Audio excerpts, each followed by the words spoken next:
বিপ্লবী জনতা তার রাস্তায় নেমেছিল, তারা স্লোগান দিয়েছিল নারে তাকবীর, নারে তাকবীর, দিল্লি না ঢাকা, ঢাকা ঢাকা।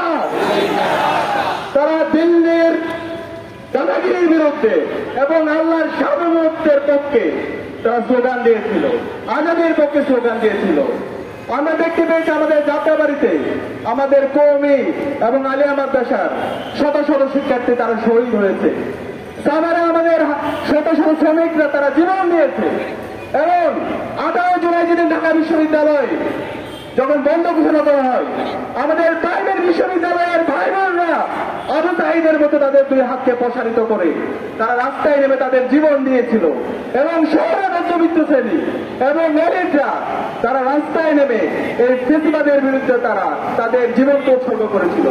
কিন্তু এই 5 আগস্ট পরবর্তী আমরা দেখতে পেয়েছি এই জুলাইয়ের ঠিকাদাররা আমাদের আলেম ওলামাদেরকে তারা বঞ্চিত করেছে। আমাদের যারা প্রাইভেট বিশ্ববিদ্যালয়ের ভাই বোনরা ছিল তাদেরকে বিভিন্নভাবে বঞ্চিত করেছে।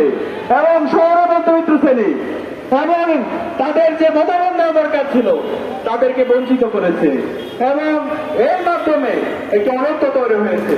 এবং যে অন্তর্বর্তীকালীন সরকার গঠিত হয়েছে, আজকে 9 মাস পরও শহীদ পরিবারদেরকে সাথে নিয়ে শাহবাগে আমাদেরকে বিচারের দাবিতে নামতে হচ্ছে।